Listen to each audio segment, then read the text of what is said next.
it was a lot of fun. I mean, the writers' room was I would say it was, everybody was so open and raw about their stories, which is how we got our stories for Sex and the City. And I think it was like, I felt like we should all be signing like non-disclosure agreements in that writer's room, because I think it was the first time I was really in a writer's room. I mean, certainly I can think back to, personal experiences that came into play in terms of other shows that I've done, but Sex and the City was really, everybody in that writer's room, especially the women that came in later on, like Jenny and Cindy, were just really kind of like tearing their hearts out and giving us stories and raw material, and we were trying to get as much. I think the idea was like, let's find stories that come from experience and a place of truth as much as possible, and that we can kind of inject into the lives of these characters. And also we were, at the beginning it was very much me and Michael Patrick King. That first season, I think it was mainly just two of us, and I think we had, I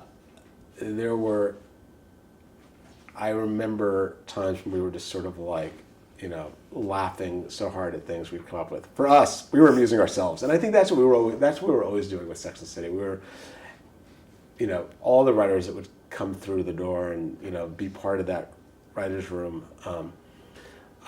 which I kind of felt like was like a little fraternity once you were in it.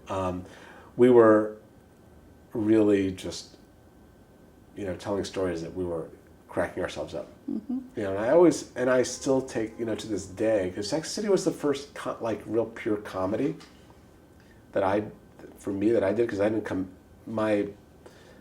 as a screenwriter, I think the movies I wrote were comedies.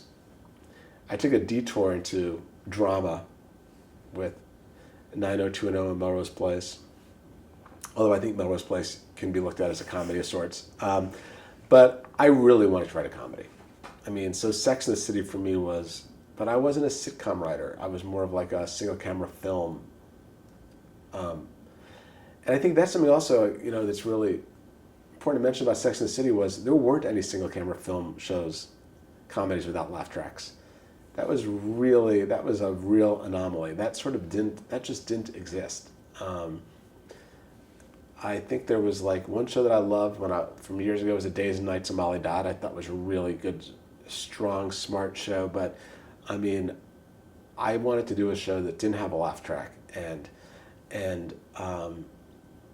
didn't write hard, and wasn't about hard jokes. And I think that's one thing that all the writers that came into the show that came from a real comedy background was,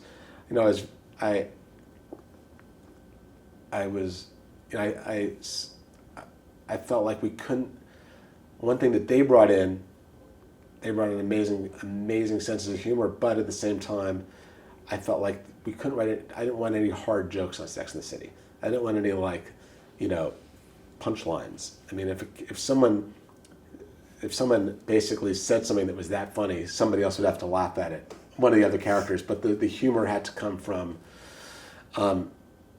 It wasn't about hard jokes and a laugh track. Mm-hmm. And so it was like, okay, now how do we be funny in the context of more like making a little movie every week? And that was sort of my intention. That was, for me, Sex and the City was like doing a movie every week, like a little half-hour film every week. Big difference for me writing Sex and the City was the show was written thematically. Every show dealt with a question or that Carrie was exploring that would resonate through the lives of the other characters. And that kind of storytelling creates more thoughtful storytelling. It produces more thoughtful storytelling, less plotty storytelling. You still have stories, but what's driving the story isn't, you have something driving the story that's already thoughtful. So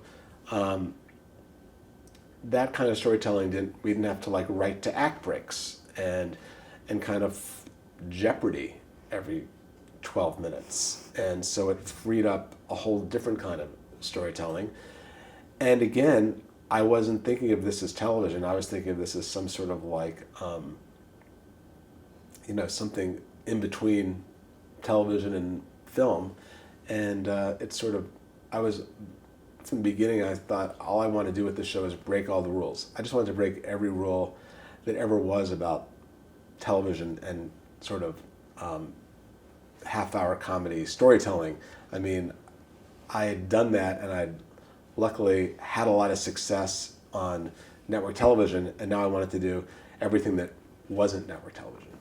One of my big influencers is Woody Allen, and I think when you think about Sex and the City, I think you can think that it went from Annie Hall to Manhattan, like Woody's work.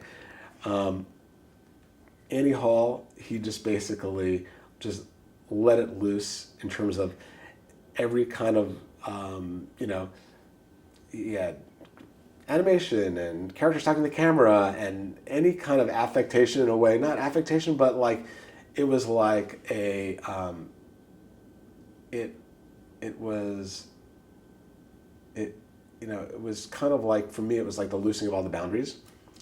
And then as the show grew, I think, and people got very connected to the characters, I felt like, okay, we didn't need that anymore, and in fact, it felt like a distraction, and it felt like it took the audience out of the show.